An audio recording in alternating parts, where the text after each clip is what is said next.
بسم الله الرحمن الرحیم. السلام علیکم.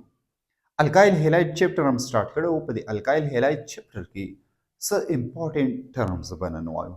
دا امپورټنٹ ټرمز چې تاسو یاد کړئ په دې الکایل هیلاید چیپټر باندې باندې ډېر په اسانه باندې پوه شئ. دا نننې امپورټنٹ ټرمز څه شي دي؟ امپورټنٹ کنسپټس. په دې امپورټنٹ کنسپټ کې به موږ نن وایو سبسټریټ ان لیوینګ ګروپ. سبسټریټ څه ته ویلی شي او لیوینګ ګروپ څه ته ویلی شي.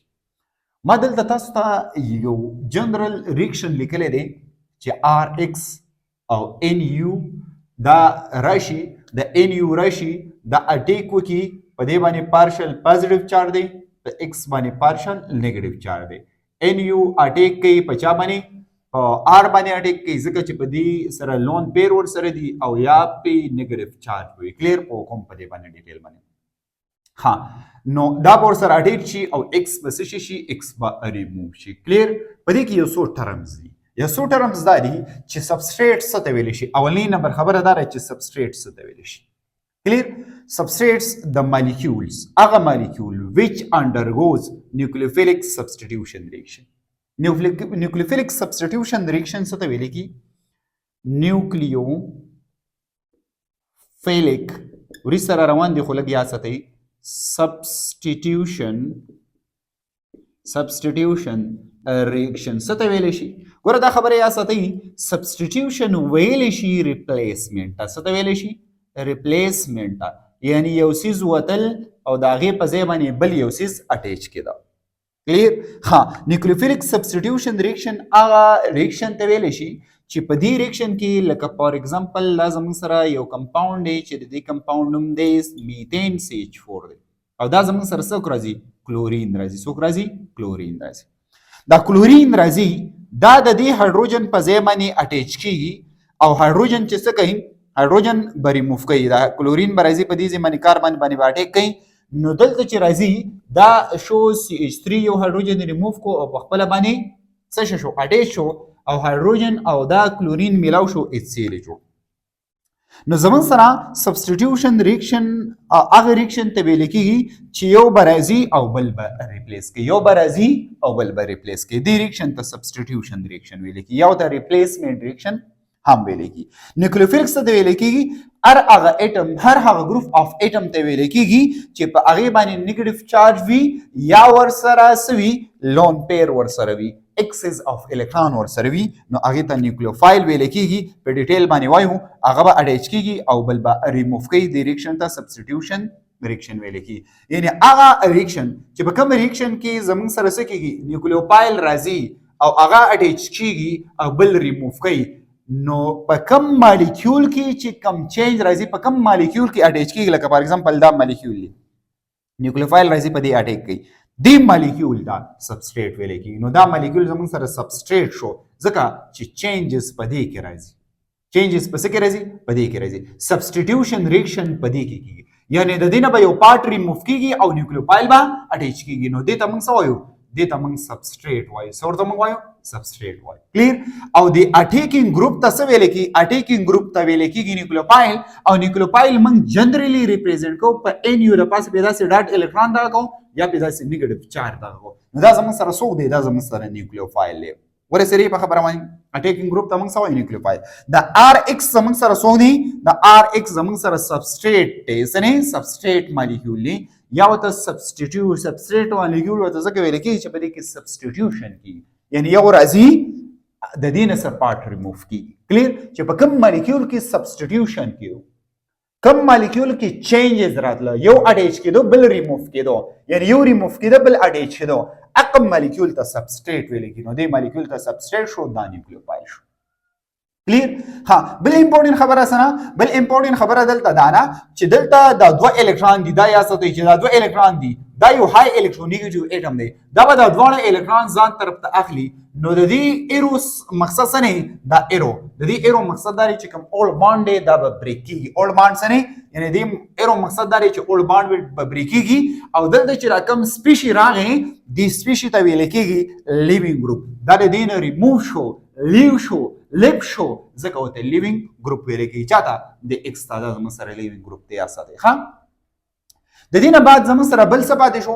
د دې نه بعد زموږ سره ار ان یو پاتې شو یعنی زمونږ سره دې ته څه ویل کېږي دې ته ویل کېږي ار ان یو دې ته ویل کېږي سبسټیټیوټډ پروډکټ یا ورته سمپل ویل کېږي پروډکټ ورته ویل کېږي ځکه ورته ویل کېږي چې د دې ریاکټنټس نه دا جوړ شو کلیر په دې ځکه دوه سمبل راغله یو زمونږ سره دا راغله چې زمونږ سره په دې کې به هیټرولایسس وشي هیټرولایسس څه ته ویل کېږي هیټرولایسس دا خبره ما تاسو ته په پریویس لیکچر کې کړې وه هیټرولایسس ویل کېږي هیټرو مین ډیفرنٹ لایسس مین سپلیټینګ دلته زمونږ سره آر دی دلته زمونږ سره ایکس دی یعنی هیټرولایسس هغه د باونډ بریکینګ ته ویل کېږي چې دا باونډ به په داسې ځای باندې ماتېږي او د الکترون به دواړه سایډ ته څه کېږي دواړه سایډ ته یعنی یو سایډ ته به الکترون شپ کېږي یا داسې ویلی شي چې ان ایکول ډسټریبیوشن اف الکترون مقصد دا دی دلته دوه الکترون دي نو دا دواړه الکترون ایکس طرف ته شپ شو دې طرف ته الکترون شپ نه شو دې ته هیټرولایسس ویل کېږي نو دې ځای کې به دې مقصد سره چې باونډ بریکینګ وکړي کلیر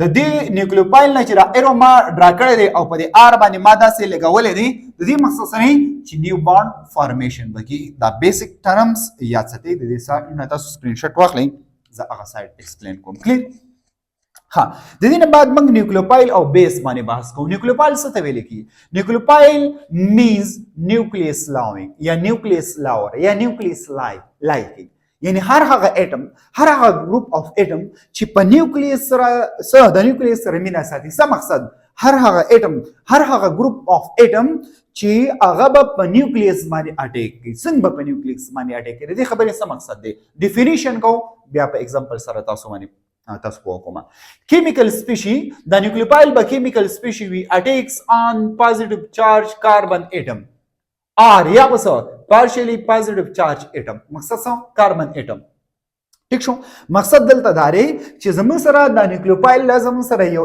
اټم دی یا ګروپ اف اټم دی چې دا به همیشه په پازیټیو کاربن اٹیک کوي مقصد دلته داري چې دلته زموږ سره څوک موجود دی دلته زموږ سره موږ ذکر د ارګینیک کیمستري کوو نو ارګینیک کیمستري کې موږ زیات د کاربن ذکر کوو کلیر ها لکه فور ایگزامپل زه تاسو له یو ایگزامپل درکم دا زموږ سره یو ایگزامپل ګورئ دی خو ګورئ دا زموږ سره یو ایگزامپل دا زموږ سره شو CH3 کلیر دا زموږ سره شو CH3 شو دا زموږ سره CH3 شو دا یو کاربن دی چې په دې کاربن باندې زموږ سره کم چارج دی پازیټیو چارج دی کلیر دا زموږ سره یو اټم دی یا ګروپ اف اټم دی دا راځي دا پارشل پازیټیو چارج باندې څه کوي په پارشل پازیټیو چارج باندې به اټیک نو هغه سپیشي ته هغه اټم ته هغه ګروپ اف اټم ته به موږ څه نوم ورکو نیوکلیوفایل ورکو څه ورکو نیوکلیوفایل دا زموږ سره یو نیوکلیوفایل ځکه دی چې دی په نیوکلیس باندې نیوکلیس کې څوک دی پروټون دی که نه نو دا په پروټانو باندې څه کوي اټیک کوي یعنی په کاربن پارشل پازیټیو یعنی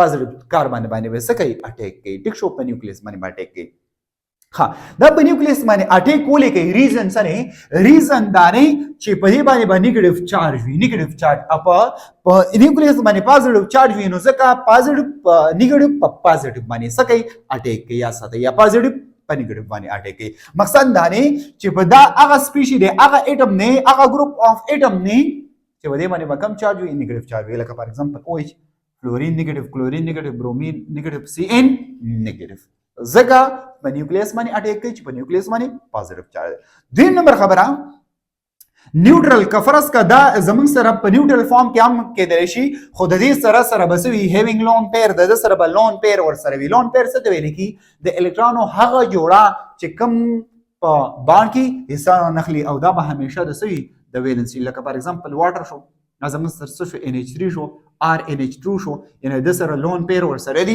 دا بل چاله ورکولای شي په کوارډینیټ ویلنټ باند جوړولای شي نو دا زمون سره سری دا زمون سره هغه سپیشي دی چې کوم سپیشي په نیوکلیس باندې اټیک کوي نو دې سپیشي ته به موږ څه نوم ورکو دې سپیشي ته به موږ نیوکلیوفایل نوم ورکو او نیوکلیوفایل موږ جنرالي په NU د پاسه په داسې دوه ډاټ یا NU د پاسه په ماینس دا موږ جنرالي په دې باندې څه کوو دا موږ جنرالي په دې باندې ریپرزینټ کوو کلیر دویم نمبر بیس څوک دی ټیک شو اکارډینګ ټو دا خبره یا ساتئ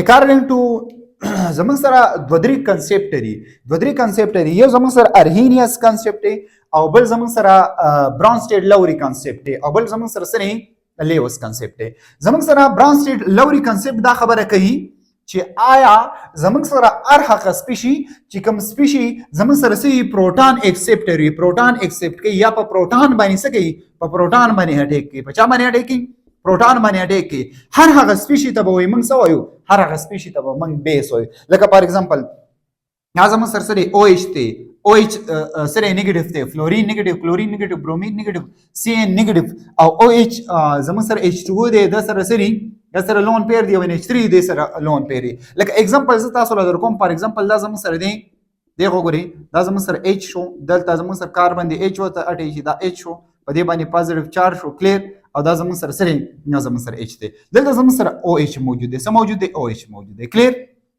دا به اټیک کوي په څه باندې په پروټون باندې دی اټیک کو په چا باندې په پروټون باندې په دې پروټون یا په دې پروټون یا په دې پروټون باندې څه وکړو اټیک کو او دا پروټون یې ځان سره څه کو واغس او لدینه جوړ شو واټر مالیکول ته جوړ شو او دا کم پروټون چې ریلیز شو دا کنورټ شو څه دا کنورټ شو ډبل بانډ کنورټ شو څه دا کنورټ شو ډبل بانډ ته کنورټ شو خو امپورټنت خبره دلته یا ساتي چې د هایدروجن ته پروټون ویلې کیږي ګوره دا خبره یا ساتي په هایدروجن کې زمون سره څه په هایدروجن کې زمون سره یو پروټون دی سنه یو پروټون دی او په هایدروجن کې سره یو الکترون دی نو چې کله د دینه الکترون وځي نو سیمپل پروټون پاتې کیږي نو ځکه هایدروجن آین ته څه ویل کی پروټون ویل کی نو بیس به همیشه په چا باندې اټیک کوي په پروټون باندې کفرس کومه وګورو د دې دوانو اگزامپل کفرس کومه وګورو د دې دوانو اگزامپل زمون سره سری دا خو سیمیلر دی یو شان دی نو په دې دوانو کې ډیفرنس شو ډیفرنس سره زو چې ډیفرنس په نیوکلیوفایل او په بیس کې بس ډیفرنس وي او بیس به موږ په څه باندې سیمپل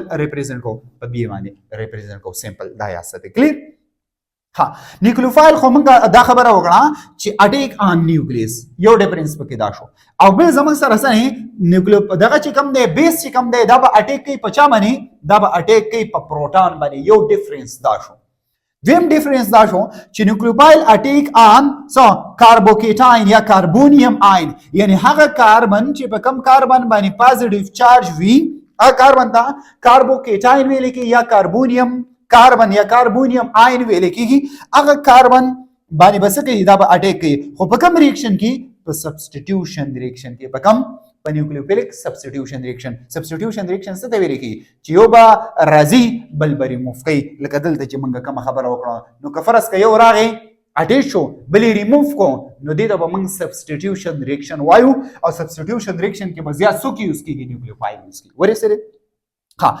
په بیس کې بیس اټیک آن پروټون ډیورینګ الیمینیشن ریاکشن واٹ از مین بای الیمینیشن ریاکشن الیمینیشن ریاکشن دې ته ویل کیږي دا د ریاکشن هغه ټایپس ته چې په دې کې به یو سیس الیمینیټ کیږي لکه فار ایگزامپل موږ دا ایگزامپل واغسو لکه دوباره وګورئ دا زموږ سره کاربن دی دې کاربن ته 3 هایدروجن اټیچ شي 100 هایدروجن اټیچ شي 3 هایدروجن اټیچ دي او دې کاربن ته 100 هایدروجن اټیچ دي دې کاربن ته 2 اټیچ دي په دې باندې پارشل کم چارج دی پازیټیو چارج دا زموږ سره OH دی دا OH اټیک کیږي په چا باندې په دې پروټون باندې دا باندې به کنورټ کیږي څه ته ډبل تا نو دا به دې جوړیږي CH2 ډبل بانډ CH2 او دلته به ریلیز کی واټر به ریلیز کی سب ریلیز کی واټر مالیکول به ریلیز کی ځان پوهه نو وګورئ دلته یو سیس شو دلته هایدروجن چې کوم دی هایدروجن ان د فارم اف پروټون په پروټون شکل کې څه شو الیمینیټ شو نو بیس با زیات په کم ریاکشن کې یوز کی په الیمینیشن کې دلته الیمینیشن وشو نو ځکه دی ریاکشن ته څه ویل کی الیمینیشن ریاکشن ویل کی بیا زموږ سره نیوکلیوفیلیک ریاکشن هم ټو ټایپ سي